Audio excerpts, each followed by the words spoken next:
जब धर्म की परिभाषा पढ़ी तो धर्म की परिभाषा में आता है कि जहां पर भी सत्य का पालन होता हो, अहिंसा का पालन होता हो, जहां पर हमारी बुद्धि का विकास होता हो, जहां पर हम चोरी ना करते हो, असत्य ना बोलते हो, वहां पर धर्म है। अब ये इतनी यूनिक डेफिनेशन कहां से आई? ये यूनिक डेफिनेशन आती है मनु महाराज की दी हुई मनुस्मृति के द्वारा। अब जब मनुस्मृति का लेकर के मैंने एक जगह रेफरेंस रखा तो उन्होंने मुझे मनुवादी कहना शुरू कर दिया। आप मनुवादी हो। मैंने मनुवादी होना बहुत अच्छी बात है, मैंने कहा। लोग रावणवादी हो सकते हैं, लोग इस्लामवादी हो सकते हैं, इवन हिटलरवादी भी हो सकते हैं, तो मनुवादी होने में क्या प्रॉब्लम है? तो उन्होंने कहा मनु के कारण से 5000 साल तक एक जो कास्ट सर्कल था उसके ऊपर बहुत ज्यादा अत्याचार हुए। तो मैंने कहा कि अगर आप ये सारी चीजें मानते हो तो आप मेगास्थनीज को पढ़ लीजिए, उस टाइम पर भी बहुत सारी बातें लिखी हुई हैं। उन्होंने भी आकर के ये बात कही है कि अगर आप ब्राह्मण हो और आपका लड़का युद्ध क्षेत्र में जा रहा है तो क्षत्रिय कहलाएगा, वो ब्राह्मण नहीं कहलाएगा। और जो वर्ण व्यवस्था है वो ऑक्यूपेशंस हैं, कहीं पर भी ये नहीं लिखा हुआ है। फिर मैंने और चीजें जब पढ़नी शुरू की तो श्याम भाई एक बहुत मतलब एक मान के चलो कि एक धक्का मुझे भी लगा। और वो धक्का ये लगा कि वास्तव में एक मनुस्मृति में जो मुझे मिली और उसमें ये बातें लिखी हुई थी कि ये शूद्र हैं, शूद्र का मतलब ये है, और वो जन्म से जो उनकी संतान होगी वो भी शूद्र ही कहलाएगी, और इनके साथ में ऐसा करना चाहिए, उनके साथ में वैसा करना चाहिए। वाकई में लिखा हुआ था। उस टाइम मुझे फील हुआ कि इसके अगर किसी ने पेज जलाए होंगे तो बहुत अच्छा किया होगा, क्योंकि वह मनुस्मृति का पार्ट था ही नहीं।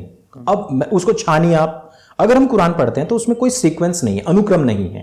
जब हम पुस्तक पढ़ते हैं, अब आप मॉन्टेसरी से स्टार्ट करते हैं तो सबसे पहले आपको अ से अनार सिखाया जाएगा, उसके बाद सीक्वेंस वाइज आपको सीढ़ी दर सीढ़ी बड़ी चीजें बताई जाएंगी। एक अनुक्रम होता है, जैसे कि मनुस्मृति का एक अनुक्रम है। जैसे कि सबसे पहले बताया जाएगा कि ब्रह्मचर्य क्या है, फिर गृहस्थ आश्रम क्या है, फिर बताया जाएगा वानप्रस्थ, फिर संन्यास, राजधर्म क्या है, राजनीति क्या है, अर्थ धर्म क्या है, यानी कि एक सीक्वेंस है, अनुक्रम है।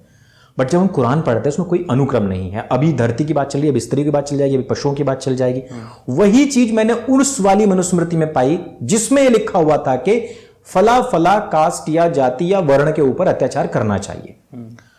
तो फिर हमने उसको फिल्टर करना आरंभ किया, और फिल्टर करते समय हमें एक पुस्तक मिली जो सुरेंद्र कुमार जी की थी। उन्होंने उसके ऊपर बहुत जबरदस्त रिसर्च की और उन्होंने उसमें पाया कि अभी बात चल रही है महिलाओं के विषय में।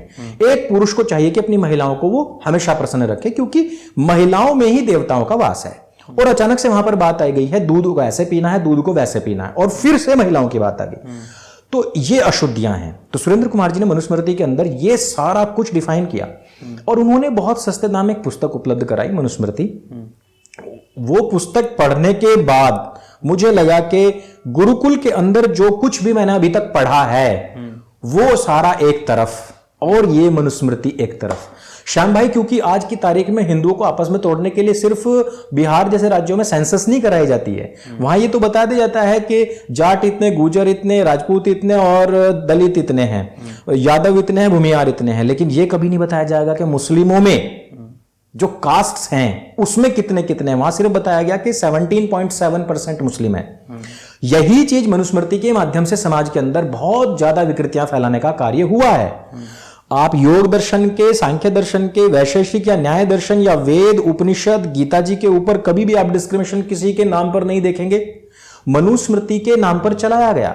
वही फिर मैंने कार्य किया, मैंने लोगों को मनुस्मृति पढ़ाई, और आप ये बात जानकर के हैरान होंगे कि उस समय पर 5000 लोगों ने डायरेक्ट कांटेक्ट करके मुझसे उसकी ना केवल पीडीएफ मंगाई बल्कि पूरी मनुस्मृति पढ़ी। और बहुत सारे हमारे भाई बहन जो पहले ये कहा करते थे कि मनुस्मृति में इस प्रकार का विभेद है, वही आज लोगों को मनुस्मृति के विषय में बताते हैं और कहते हैं कि पूरे विश्व के अंदर कितने स्टेट और कितने देश ऐसे हैं जिन्होंने यहां से संविधान को उठाया है।